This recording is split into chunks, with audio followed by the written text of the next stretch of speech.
Well, hello, welcome to our Going Deeper special on Ecclesiastes, the pursuit of meaning. It's a series we've been looking at for the last 5 weeks. And if you've missed any of those, you can catch up on those on our YouTube channel. Just search for Holy Baptist Church, although I imagine you're already found us because you're watching this now. But I just want to share with you a great conversation I had with Zoltan. Zoltan is a lecturer at Spurgeon's College. He's an expert on the Old Testament and in particular the wisdom literature of which Ecclesiastes is part. And we just spent a lovely time just talking about the Old Testament, the way we interpret the Bible, how we understand the wisdom literature within its context, and lastly, Ecclesiastes and how best to read it. So I just invite you to sit back, enjoy this conversation. I think you'll find it incredibly insightful, but also very rewarding. So, yeah, please enjoy my conversation with Zoltan. Zoltan, thank you so much for joining me as we go a bit deeper with the book of Ecclesiastes that we've been looking at this past month. Thank you. Well, it's my pleasure. Now, Zoltan, that's not a very English name. So do you want to say a little bit about yourself and where you are from? Yes, I am Hungarian, and Zoltan is a very typical Hungarian name. So please forgive my nice or not so nice Hungarian accent. I've been in the UK for how long? Gosh, for 13 years, 14 years now. Yeah. Yeah. And what is your job? What's your role?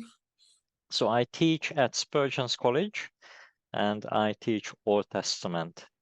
Anything and everything in connection with Old Testament, including Hebrew, hermeneutics, that is the art of studying the Bible and the different parts of the Old Testament.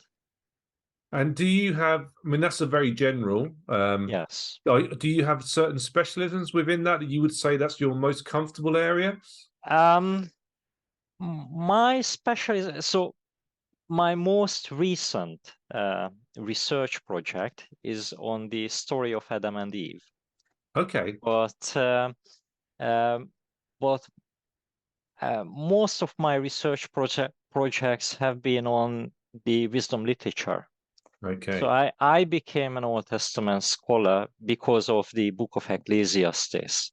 I was just fascinated by it. I had to write an essay on it when I was doing my master's, and it just grabbed me and never let me go. And because of Ecclesiastes, I decided to do a PhD in the Old Testament. Funnily enough, I ended up writing my PhD not on Ecclesiastes, but on the book of Proverbs, which is next door. Yeah. And currently, if I had to name my favorite Old Testament book, it would probably be the book of Job. So, and these are the three classic wisdom texts. So wisdom texts, Proverbs, Ecclesiastes, and Job. And I must say, so we've been focusing on Ecclesiastes, and like you, I found it fascinating. It's not a book that I have particularly delved into before. I mean, bits and pieces, and we all know the meaningless, everything's meaningless. That's that. Well, it's almost like a warning to stay away from the book, isn't it, in some respects? But actually, I found it really encouraging and enlightening, and it's as if it's given me permission to feel certain ways where you feel maybe in Christian walk I can't think that way or feel that way, and Ecclesiastes almost gives you permission to do that. Exactly. I love this honesty, brutal honesty on life.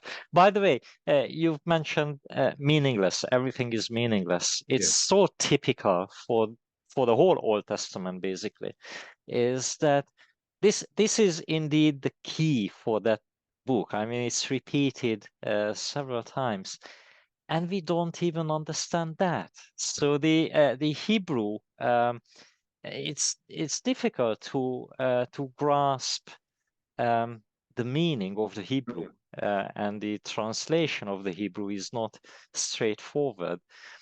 On a certain level, the Hebrew is straightforward. So the Hebrew word is hevel. You may or may not have heard that. Everything is hevel. It says hevel means air, hot air. That is what you breathe out. That's hevel, what came out from my mouth. So everything is like this air, hot air. So we understand the Hebrew, but what does that mean? The traditional translation is that everything is meaningless, but that's an interpretation in itself. So what aspect of this hot air, what everything is like? Is it that it's invisible? Is it that it's transient? That we just can't see it, and it disappears after a few seconds? Is it that it's ineffective? It cannot do too much in this world? In what way is everything similar to this hot air? And it's hotly debated, and there are all sorts of different interpretations. Meaningless is one of those. I think King James uses vanity. Yes. Yes. Vanity. I guess vanity is based on the understanding that everything is like this hot air because this hot air is worthless. It disappears. It's transient. But you see, all of these translations are interpretations in themselves. Yeah, I mean, like you said, for the whole Bible, isn't it? With any language, let alone an ancient language, trying to translate it into something that makes sense to English readers. And I don't know how they do it in different languages. Obviously, I can only read the English version. You can read Hungarian. Is it what's it in a Hungarian Bible? I mean, sometimes it's different, but I mean, English translations are wonderful simply because there are so many of them. Yes. And they can build on the wisdom of each other. And so I sometimes find useful that I use Bible Gateway, which is an online Bible, and if you choose just one verse, then you can see it in all English translations. So you can just go through and just see how different teams of scholars and translators interpreted and translated this particular verse. I just find it gives you maybe a better rounded understanding without having to go back to the original language. What you may not have there, so you would find the main English translations. And sorry, this is a slightly different issue than Ecclesiastes. So wisdom That's fine. We'll get there eventually. So there are these big traditional, well-known English translations like the NIV, NRSV, etc. But there are also translations produced by individuals, by single scholars like John Goldingay. John Goldingay and Tom Wright produced this one, the whole Bible. I often use their commentaries. Speaking about the Old Testament, this is just I'm just going to hold up. That's the Ecclesiastes. Exactly. And he is giving his translation. This one is produced by a guy, Robert Alter, who is a Jewish person. He translated the whole Bible. So there are these translations produced by individuals, and these are fairly different sometimes for those big English translations, which are usually the works of committees. Yes. And there are pros and cons. So when a group of people work together, they obviously quality check the work of each other. So there is something for these big translations produced by these committees, but they also tame the work of each other. So if someone has a strange idea, his or her colleagues will tell them that this is a little bit far-fetched, and they will take it out from They become those a bit more middle of translations. the road. Yes, exactly. Yeah. Safer, Yeah. but sometimes lacking a strong vision. Yeah. Whereas in these individual translations, sometimes they can be crazy, but usually an individual person has a theological vision which gives a special life to that translation. And Yeah. yeah, so there is value in both. Okay, cool. No, that's very, very helpful. Thank you. That's really useful. But I will take this opportunity to maybe not delve into Ecclesiastes, but maybe talk a bit about the wisdom literature. So we already mentioned that it's traditionally those three books: Proverbs, Ecclesiastes, and Job. Do you want to say a little bit about their significance with regard to the whole of the Old Testament, and maybe also how they differ as three different books? Yeah. Well, before I give an answer to this question, um, just a slightly pedantic note. It's actually debated whether the concept wisdom literature is good or not. We have to recognize that this is not a biblical concept. In the Bible, we don't read about wisdom literature. You would never find the term wisdom literature. So this is a concept which developed in the 19th century. Mm-hmm. And it occurred to some scholars that there are certain books in the Bible which look different than the rest of the Bible. And they gave the name wisdom literature. And the classic books indeed are Proverbs, Ecclesiastes, and the book of Job. Now, especially recently, it is somewhat debated whether they were right, whether these books are indeed so similar to each other than these 19th century scholars thought they are, and so different from all the other books as these 19th century scholars thought they are. So it's debated whether there is such a thing as wisdom literature. But let's use this concept for the sake of convenience. Mm. So what the value of wisdom literature is? Well, you could say very many things about this question, but one interesting thing about these books, if you think about them, is that they don't speak about Israel. They hardly ever mention Israel.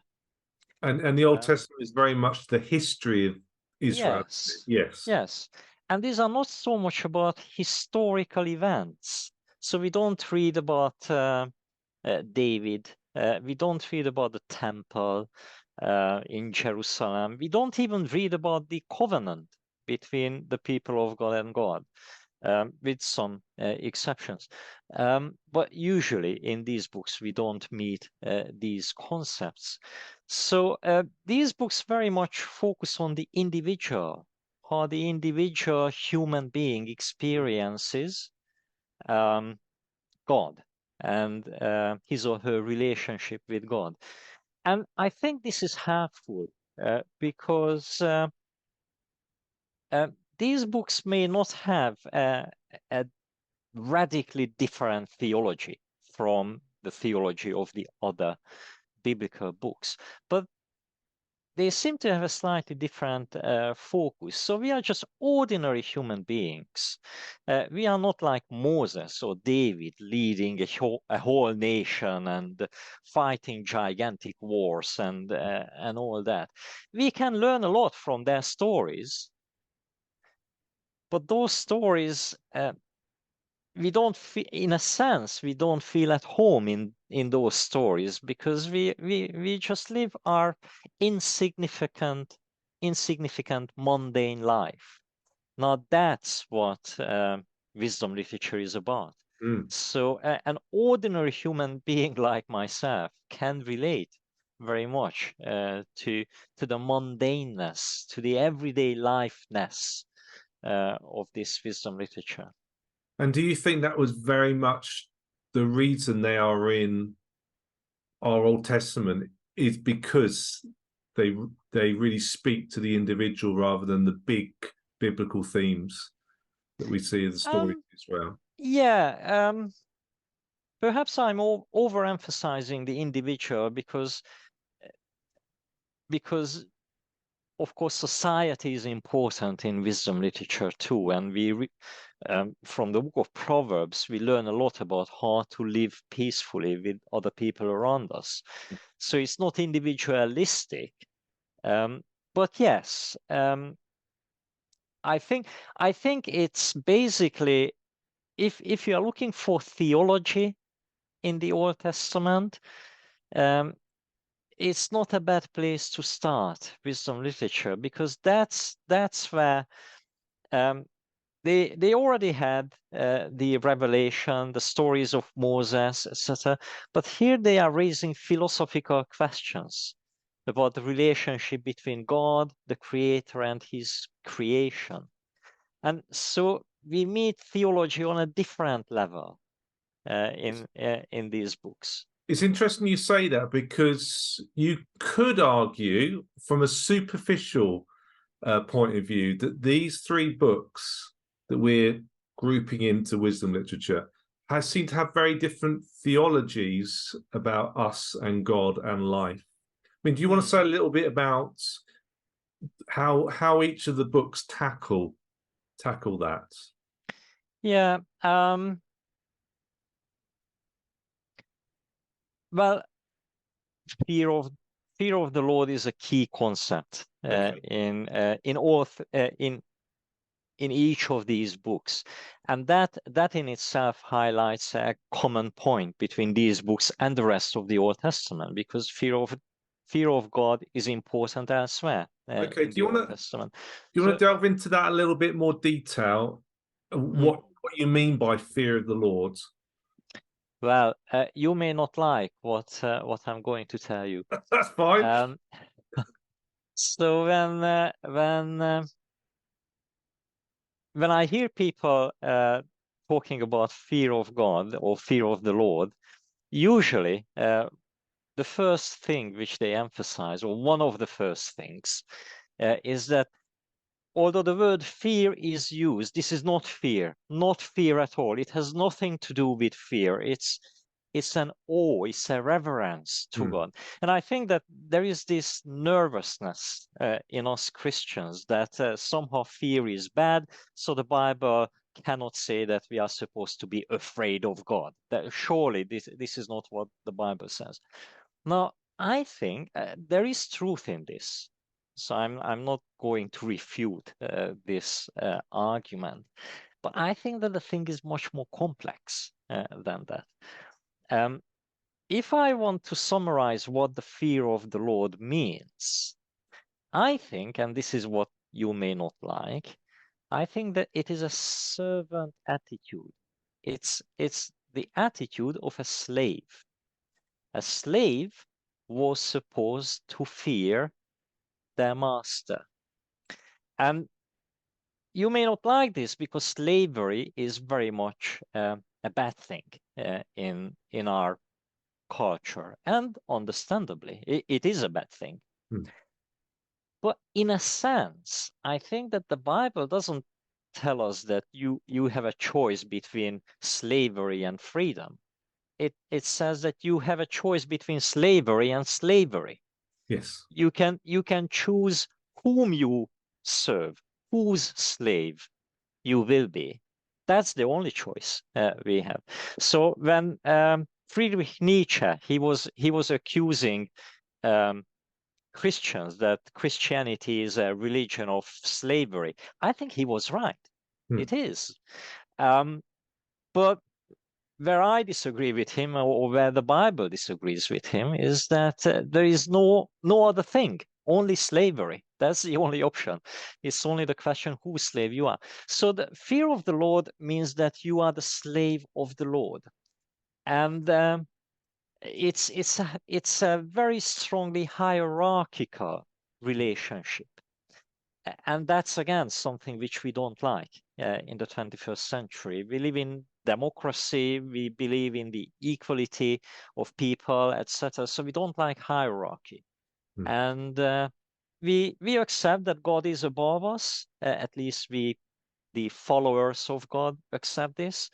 But even this is something which we sometimes question. We like to imagine God as our friend and not so much as our Lord. And but the fear of God, the concept is very much about this hierarchy. We are the slaves of God. Now, why does a slave obey his or her Lord?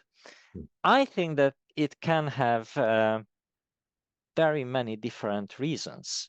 Ideally, you love your Lord, and that's why you obey your Lord. And indeed, in some texts, fear of God and love are next to each other, so there is a relationship. Sometimes it can happen that you are afraid of your Lord for whatever reason, and that's why you obey. Sometimes it can happen that you think that your Lord is just much smarter. You don't love your Lord, or you are not afraid of your Lord, but you think that they are simply smart. Sometimes you don't know why you obey your Lord. You just kind of automatically, that's what you are used to.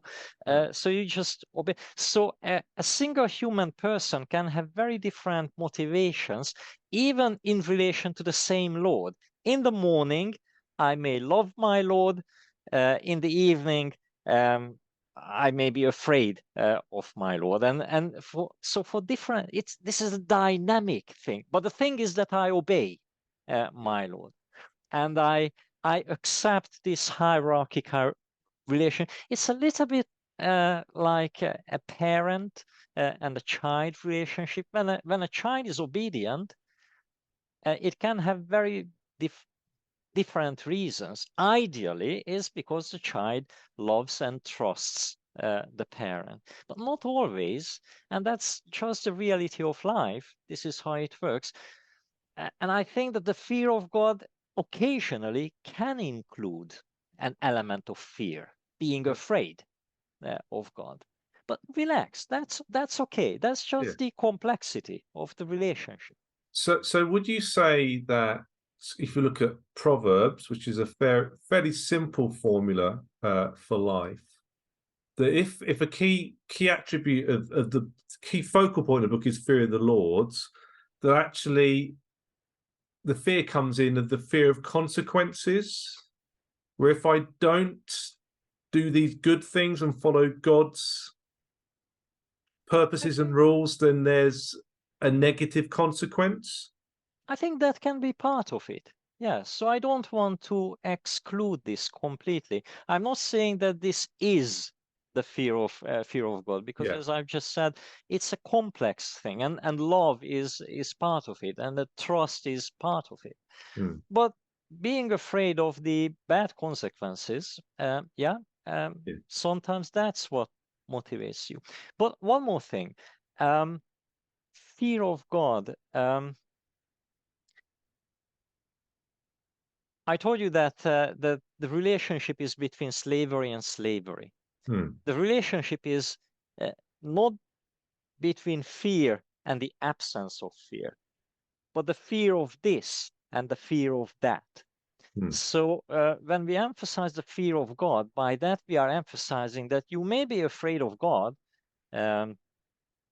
or certainly you accept this hierarchical relationship, but when you fear God, you don't fear anyone else. Right. And that's important. If you remember the story of Moses, when in the beginning of his story there were the midwives in Egypt who were disobeying the commandment of the Pharaoh.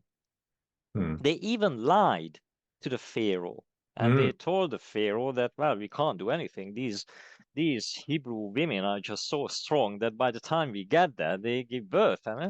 And so they very clearly disobeyed the Pharaoh. And in that text, we read that they disobeyed the Pharaoh because they feared God. And that's repeated in the beginning and the end of the story. They feared God. That's why they disobeyed. So they feared God. That's why they were not afraid of the Pharaoh. They were the few brave women in Egypt the very few who were not afraid of the Pharaoh because they feared God. So when we fear God, we are not afraid of anyone else. Yeah. That's also part of it. Sorry, I speak too much, but one last thing. In a sense, the fear of God is the opposite of wisdom, in a sense, because I told you that this fear of God, as I understand, it's accepting the position of a slave. So it's the ultimate humility. That it's not me who is at the top. There is a God, and it is not me. This is basically the attitude of the fear of the Lord. Wisdom, on the other hand, if anything can make you proud, it can be wisdom. Any kind of knowledge. And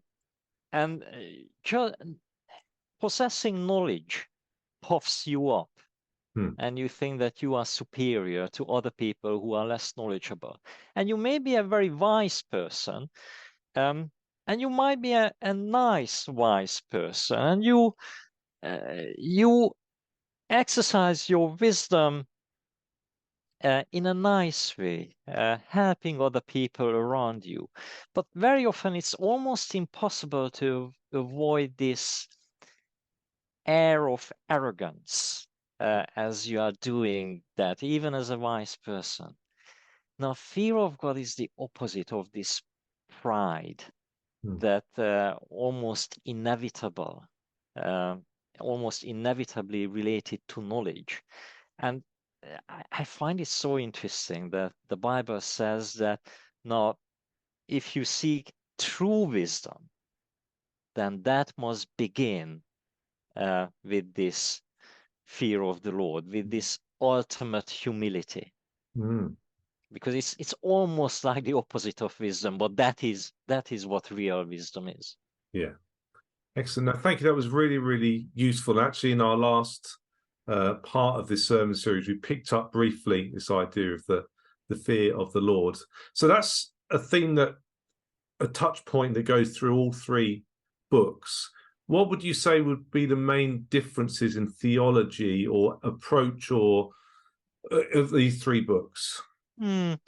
Yeah, they are actually quite different in style and content in many ways. One classic way of putting the differences, which I hasten to say I disagree with, but many people say that, especially between Ecclesiastes and Proverbs, you see this difference that Proverbs basically teaches that if you behave well, it will be good for you. So being good pays well. If you do good things, God will reward you. If you do bad things, God will punish you. So this is the teaching of Proverbs. And then you read the book of Ecclesiastes, which says that no, he doesn't reward you. He doesn't pay you.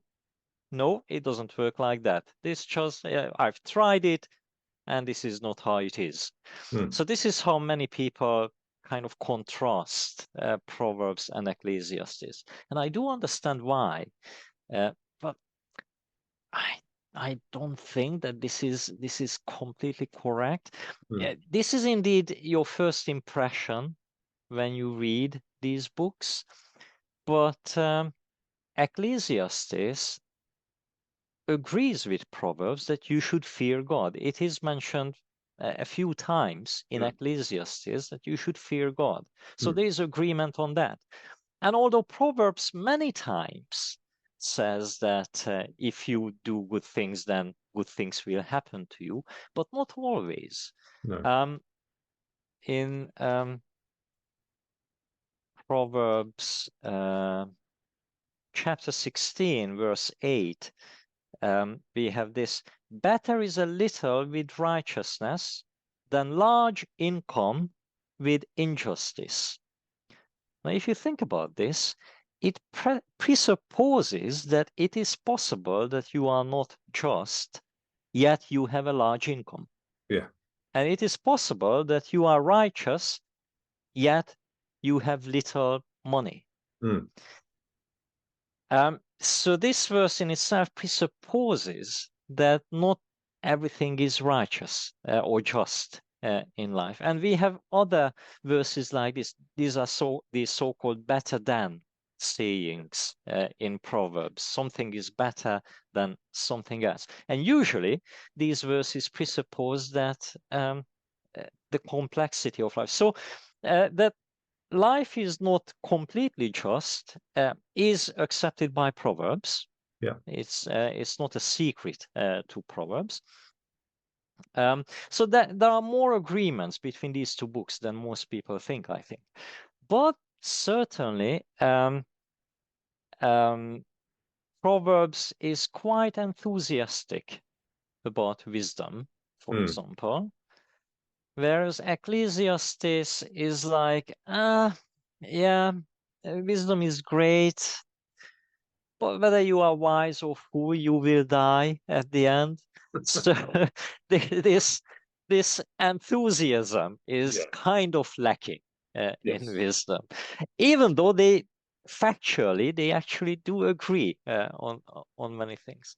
Yeah. But I love this. I mean, I am a Hungarian, and we Hungarians are pessimistic, cynical, miserable Is people. that a fact, or are you generalizing there? Of course, I'm generalizing, but yeah, I quite enjoy this melancholic atmosphere Yeah. in Ecclesiastes.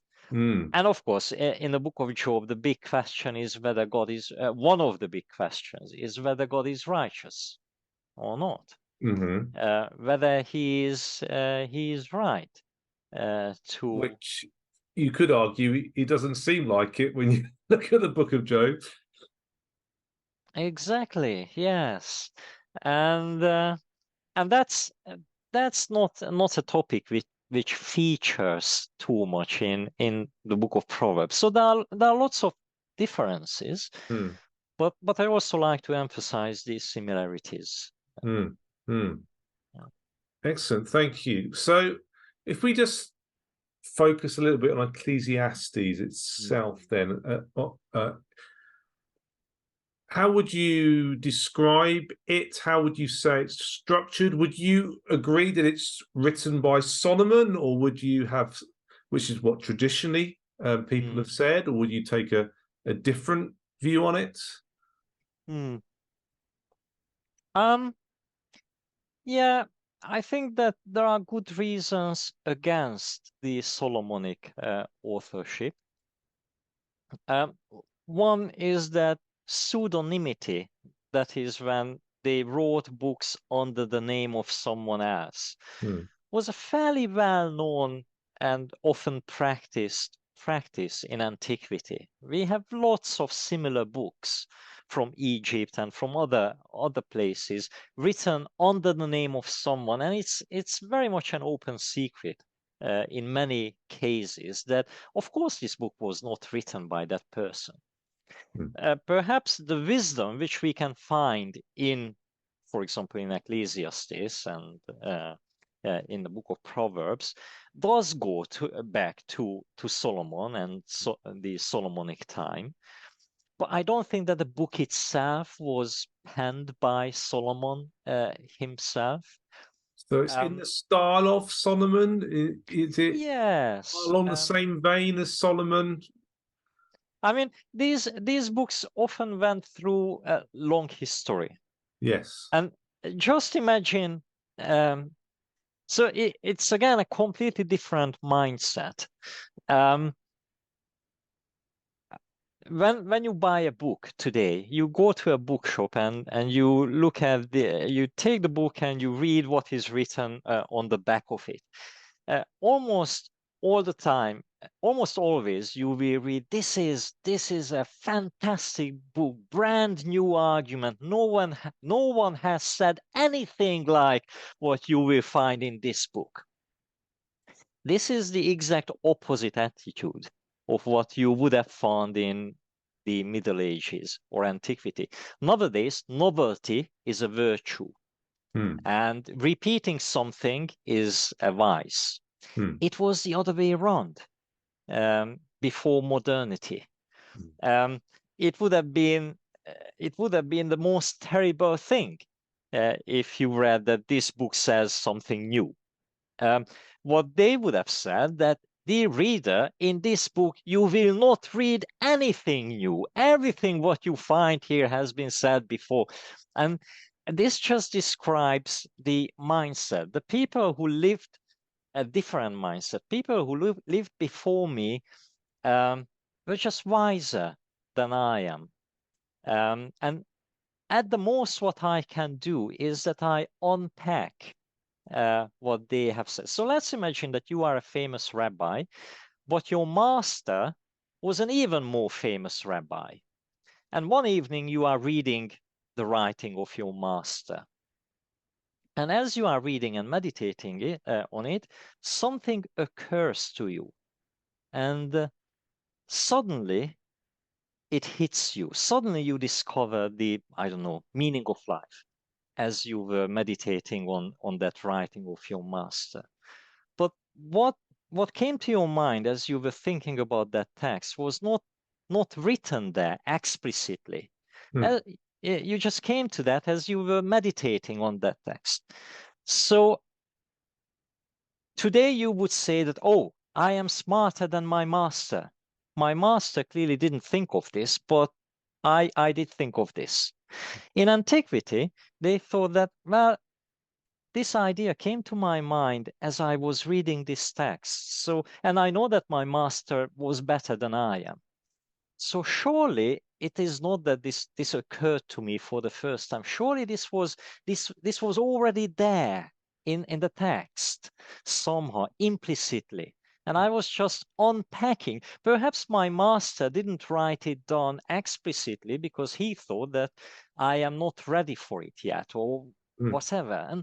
But let me help later generations and let me insert these few lines here with this new explanation.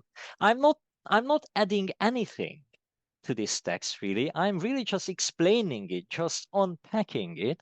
So I shouldn't put my name there as someone respond. It would be too pride to do that anyway. Yes. To put my name there. So it really just an explanation of the teaching of my master.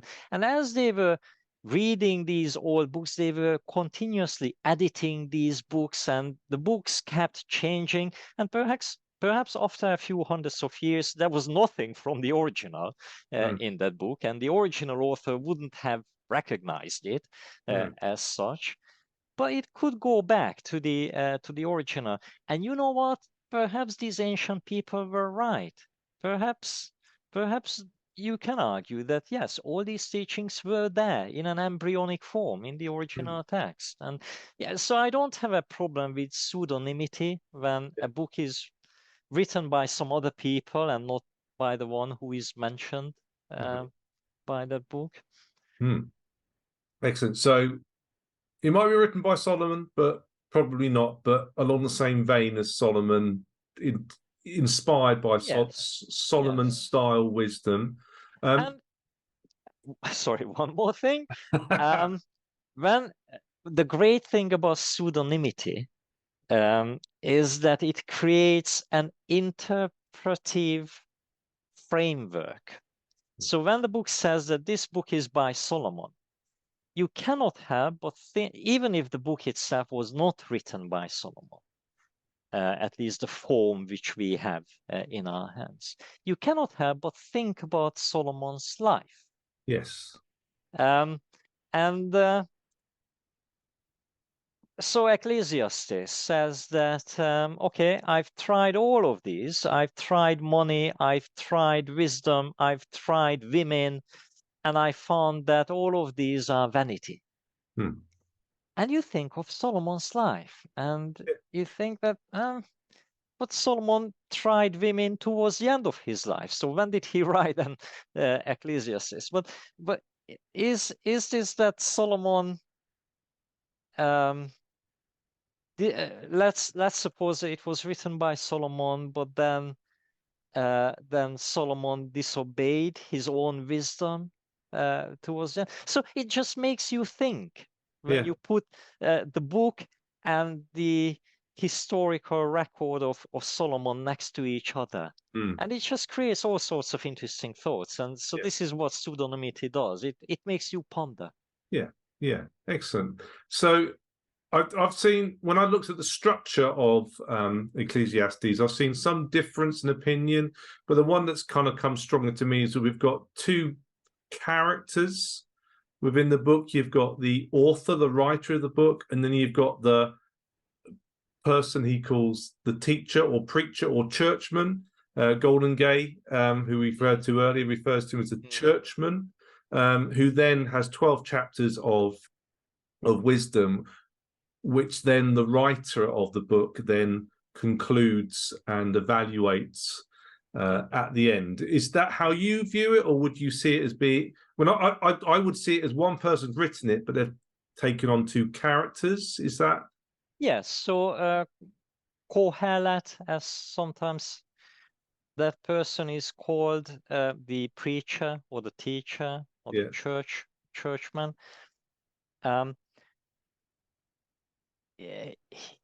He is a literary character, I would say, created by the author. Yes. Let's say. So yes, I think it would be difficult to see it in any other way, that there are these two characters, the author and this literary character. Let's call him like that, Kohelet, who is speaking for most of the time. But then we have an epilogue in which the author is speaking and evaluating. So most people would agree with this. Where there is disagreement is whether the author likes Kohelet or dislikes Kohelet. So some people would argue that, 90% or 95% of the book is basically the words of the preacher. But that's actually something which the author doesn't like. Right. So basically, some people argue that most of the things which you read about, most of the opinions that you read in Ecclesiastes is not approved by the book of Ecclesiastes. And what makes the question, why has he included it then? Yes, so I don't agree with this opinion. Because I think that it would just be crazy if 98% of the book was something which the book doesn't approve. But it highlights one aspect of wisdom literature in general, and Ecclesiastes in particular, is that very often the answers are not as crystal clear as we would like them to be in these books, but they are raising questions. Do I really have to take this sentence literally? Really?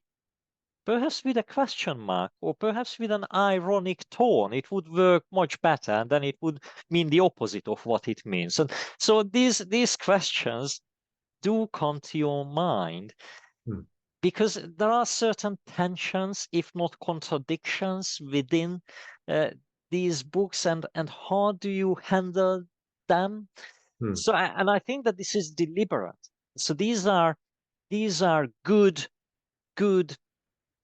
dramas, like Shakespeare's plays, which sometimes, so when you watch a play by Shakespeare, sometimes you can have heated debates with your friends afterwards, whether this person is a good person or a bad person in the play. And precisely because it's a good play, because it raises questions, because it depicts life.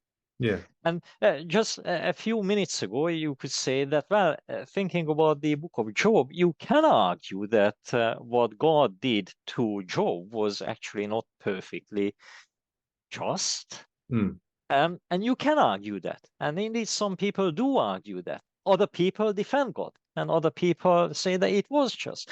And I think that this may be deliberate in the case of these books. These are raising questions because these are the questions that we have in life. Yeah.